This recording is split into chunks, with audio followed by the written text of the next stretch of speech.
analysis. We're first going to address all the drills for learning how to do a back walkover on the floor. Then we'll see the entire progression to get from the floor to the complete execution on the high beam. Let's start off by focusing on the beginning movement. We'll start with having the feet together. Here, using a block allows you to truly work on the very beginning of the movements that need to be done in order to go backward. Since the gymnast will have support under the shoulders, there's no element of fear, and you can start teaching her to begin her movement with the hands, through a flexion, moving her eyes gradually toward the hands. Because the block is vertical, it will be very easy to make sure the pelvis moves forward properly. When the gymnast lands on the block, stress the feeling in the chest, which goes toward the ceiling, and the muscular contraction during the flexion. This exercise can also be done on the wall bars. Here there won't be any shoulder support, and you can work a little more on the concept of visual reference points backward. When the gymnast grasps the wall bars, she can increase her flexion and practice opening her pelvis upward and forward. From the start, check that no compensation appears, whether through the heels lifting, an inversion in the feet, or a knee bend. The main goal of these two exercises is to make the gymnast understand that she starts her movement through a flexion and an opening of the pelvis with a lengthening in the shoulders. You can then add on to this exercise by making it more specific to the back walkover, having the gymnast start with the free leg horizontal. With the red block, you can have her start off touching the block. And while she's lowering, feel that the pelvis is pushing forward while the leg is lifting.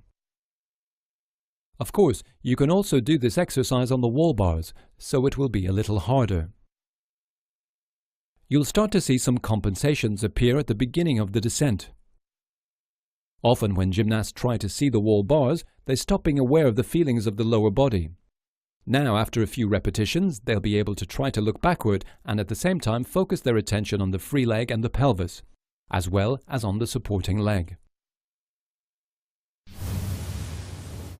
Now, here's an exercise for getting familiar with the backward descent and the loss of visual markers on the floor. All you do is start on an inclined thumb. The gymnast lets herself slide backward by flexion. The gymnast's opening of the shoulders makes her descend and lets her both land on her hands and work on the feeling of reaction when she makes contact with the mat. This also requires her to keep the pelvis very high and the shoulders above the hands. Once she's in this position, all she needs to do is split the legs in order to finish the back walkover. When it comes to the visual marker, the interesting thing is to gradually try to get her to look at the floor. The gymnast also learns here that her flexion makes her invert. Here too you can be strict on the step out into the lunge. There's no reason for the gymnast to slack off on a simple movement. Now we look at an exercise that I think is useful in the initial learning phases. You'll see that it's a very safe exercise, so there's no risk at all. Here the gymnast can start doing the backward descent without worry. Use a teaching roller inserted into elastics, which will force the gymnast to keep the pelvis up during the descent. Her body will mold to the shape of the roller, and this will make her open the hips while also encouraging her to continue to work on the flexion. Using elastics allows you to simulate the direction of the actual move and to support the gymnast's weight. To be able to place the hands on the small block, she'll need to increase her flexion. She'll also be able to realize in this position that she can see the floor before putting the hands down. Then you can make the exercise more targeted by having her raise the leg. Here too you'll need to make sure she doesn't press into the thumb. For this you can have her move the foot back. Also be strict about the standing phase, making sure the head doesn't lift too fast. It's really the pelvis first, then the chest, shoulders and hands, and finally the head straightens. This is an exercise you don't need to do many times, just enough so the gymnasts become aware that they can do the back walkover or back bridge, and from there you'll be able to do the other drills, leading up to putting the hands on the floor. Then we'll start learning the front walkover. Earlier, when we were looking at the back walkover, we focused on the beginning. Here too, with the incline mat, we'll be able to focus on the role of the shoulders in starting the descent. The more the gymnast can master this phase of the descent and lift, the more she'll improve her back walkover. You can also make this exercise more specific by adding a foam beam on the floor and a foam beam on the incline mat. You can have her bend the supporting leg, which will simulate the feeling of the pushing in the back walkover. Or you can have her stretch the back leg, which will let you work more on the concepts of alignment, holding the axis and opening the shoulders. Now we'll turn to the back walkover, also using an inclined plane to start working on the beginning of the descent. Why use an inclined plane rather than a straight one? Because it's a little more faithful to the anatomy of the wrists, making it possible to avoid hyperflexion. The gymnast can feel a real support like the one on the floor. The other advantage of the inclined plane is that it almost entirely eliminates fear. The phase that's really tricky in the back walkover is the moment when the gymnast loses balance between the feet and the movement onto the hands. So as long as there's something that avoids the loss of balance, it will be easier for the gymnast to focus on the technique you're looking for. And when she masters this descent, she'll easily attempt the back walkover on the floor. There's no reason for her not to. Here you can also do more targeted work by adding a foam beam. Here the focus is to start working on finding the visual reference point on the beam and of course to practice with the hands together. You can see in this shot that you're trying to get her to keep the pelvis above the foot and even slightly in front of it. Of course you're stressing that the arms reach back while the free leg lifts. Then you can do the same movement but with the foot starting on the low beam. In this kind of exercise, the lift is as important as the descent. You'll see that gymnasts tend to want to lift up very fast and as a result tuck the head. Here's a simple exercise with the springboard guard to limit how much the knee moves forward during the descent. Using these little tricks makes the gymnast conscious of her errors and she'll correct them even faster. Here's another way to practice the lift, again with the inclined plane. Just have her kick the free leg a few times before she gets into the handstand, in order to get her to understand how the foot's direction and movement influence the lift. Now here's a very important exercise for mastering flexibility. Just as doing a front tick-tock will help in learning a front walkover, getting the back tick-tock will make it possible to completely master the back walkover. This element is harder than the walkover because after putting her hands on the floor, she needs to lift with a starting speed of 0. The major advantage of this exercise is the control of the push of the pelvis it requires in order to get into the bridge, and the practice holding the free leg on the axis, when the free leg must finish its movement in an upright position. If the gymnast can step out while adhering to the technique of the step out from the front walkover, she'll be able to do a back walkover very easily. Now on the beam. We'll start getting closer to working on the high beam. One element people don't often think about having gymnasts do is the back bridge. All this exercise does is to get the gymnast to understand that she can get into a bridge on a smaller surface. It's also an excellent way for you to check the flexibility level and gauge the courage of the young gymnasts. When you start, don't hesitate to put a mat on the beam because during the return phase it's hard to control the descent. So this way you'll protect the back. This drill is particularly relevant from a psychological perspective. It allows gymnasts to understand the environment of the beam and to start getting familiar with this unique space. If they can't get into a bridge, this implies that they're quite inflexible in the hips and shoulders.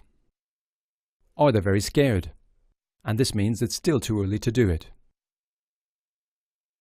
When gymnasts have mastered this move, you can add the movement of the free leg, statically or with the kick. And if they can maintain their balance, you can start the next exercises with no worry.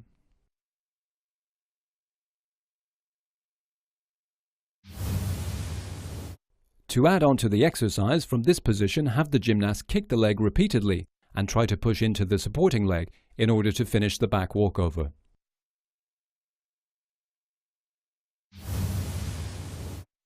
Now the gymnast can do the back walkover on the floor with all the exercises we've done, and when she's shown mastery of the prerequisites that we went through a little while ago, she'll be able to work on the progression to move on to the beam.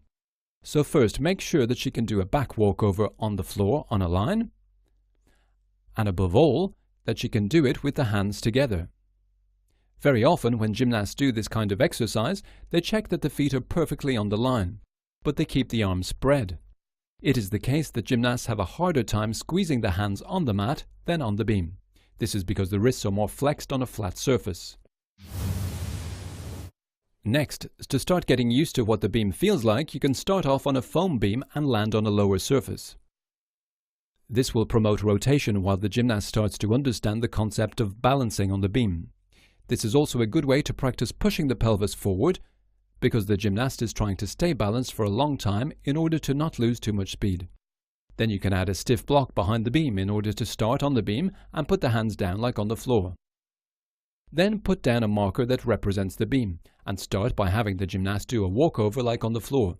She just needs to learn to see this line before and while she puts the hands down. Then she puts the hands together until she can do it with the thumbs touching on the line. When she can do this 100% of the time, you can start working on the low beam with a mat or rug. You can add an intermediary step so the gymnast concentrates mainly on putting the hands down correctly. Once again, not all these stages are necessary or required. They're more temporary stages for kids who are really scared and who need to advance gradually. You'll probably encounter gymnasts who will do the back walkover on the floor, and after a few drills will get on the high beam immediately.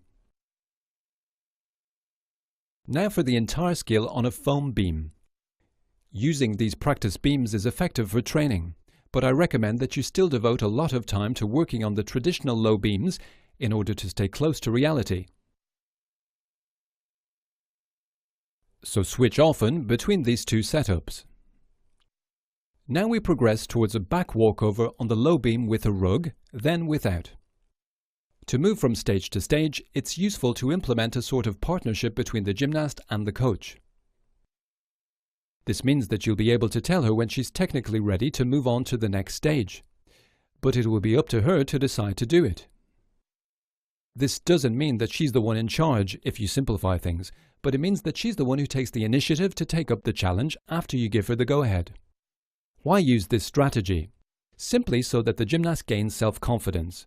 It's partly due to her initiatives that she'll become aware that her courage enables her to exceed her limits.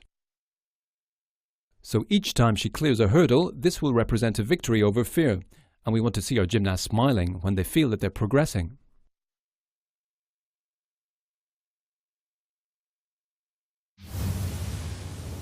Next, the back walkover without a mat.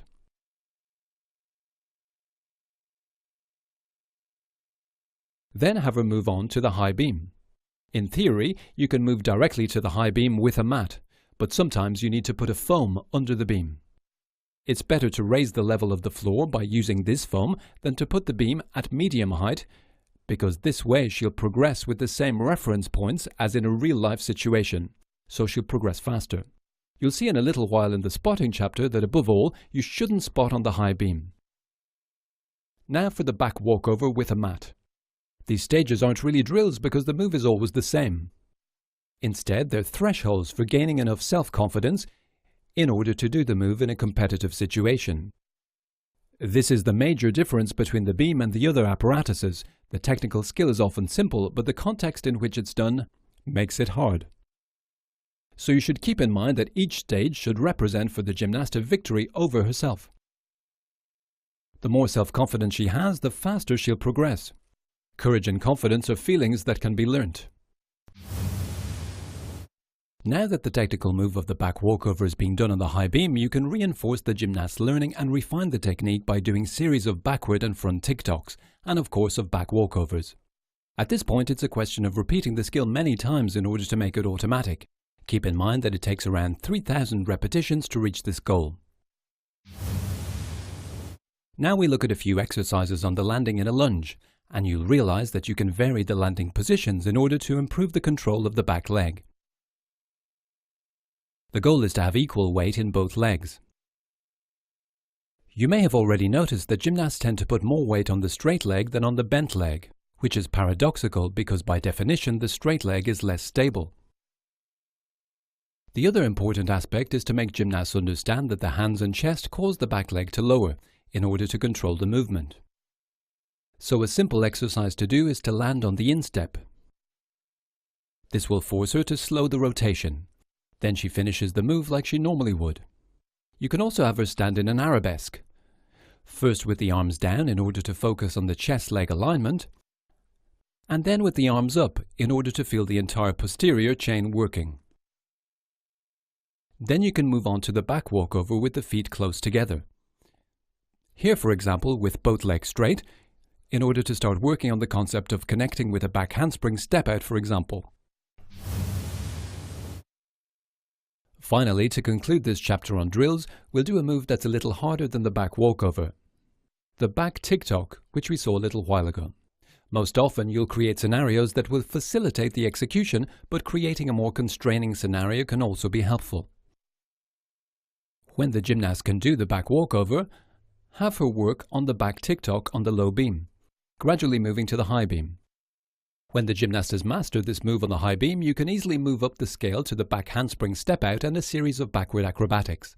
A small detail that's important to take into account is that despite everything, the back walkover is done in somewhat drastic angles. So the number of repetitions will automatically cause pain, particularly in the lower back, especially if your gymnasts aren't very flexible. So be careful and have them work on this consistently, but maybe in moderate amounts in order to avoid this pain. That's it for the teaching. Now let's move on to the spotting chapter.